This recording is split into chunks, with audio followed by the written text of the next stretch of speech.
Hello, my name is Akinleye, and I'm here to talk about the directionality and kinetics of a bacterial type IV secretion system.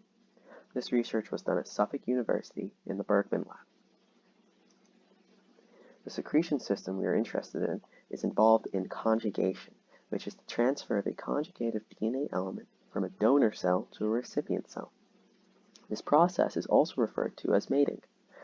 The conjugative DNA element is what encodes for the type IV secretion system, which we will be referring to as the conjugation machinery, or also the mating pore.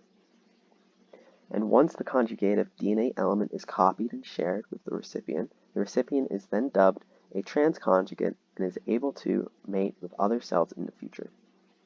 Conjugation is a major form of horizontal gene transfer and is involved in the spread of antibiotic resistance.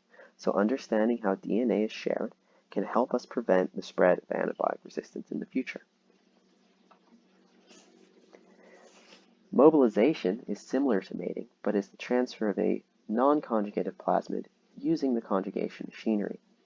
So when donors are mixed with recipients, it can result in three possible outcomes. If only mating occurs, then the donor shares the conjugative DNA element and the recipient gains the ability to mate in the future, as I previously discussed. If only mobilization occurs, then the non-conjugative plasmid is shared, but the recipient cannot mate in the future and is dubbed a transmobilizant. If both mating and mobilization occur at the same time, the recipient gains the conjugative element, which means it can mate in the future, and the non-conjugative plasmid.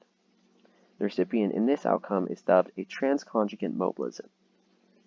So here we asked, how quickly does conjugation occur and how quickly does mobilization occur? Our data shows that mating and mobilization occur within 2 minutes, peaking just after 1 hour. However, mobilization occurs at a lower rate. We also found that mating and mobilization together occurs at a lower rate than mating and mobilization separately. This all suggests that mating and mobilization has similar kinetics, but mobilization occurs at a lower rate. Next, we looked at retro-mobilization, or reverse mobilization, which is the transfer of a non-conjugative plasmid from a recipient cell to a donor cell. So to better understand the directionality of the conjugation machinery, we asked how quickly can we observe DNA being transferred in reverse direction? While mating can occur within 2 minutes, reverse mobilization was not detectable until after 2 hours, with a much lower rate.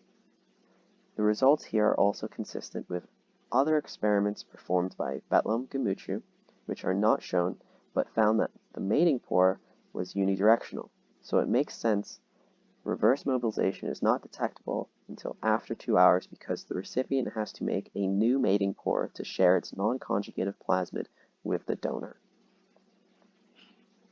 In summary, mating and mobilization are observed within 2 minutes, so they have similar kinetics, but mobilization occurs at a lower rate. Retromobilization is not detectable until after 2 hours and occurs at a 100-fold lower rate than mating, which is consistent with the mating pore being unidirectional, and that a new pore must be made by the recipient for reverse mobilization to occur. We'd also like to thank Alan Grossman, Monica Avelo, Kathleen Davis, and Emily Clark at MIT for advice, strains, and help. We would also like to thank the National Science Fund and Suffolk University for funding, and finally, thank you to ASB&B for having us at this conference. If you want to hear more about this project, I'm also giving a talk on Wednesday, 28th of April, in the Microbiome to Antibiotics session, and my talk will start at 2:45 Eastern Time.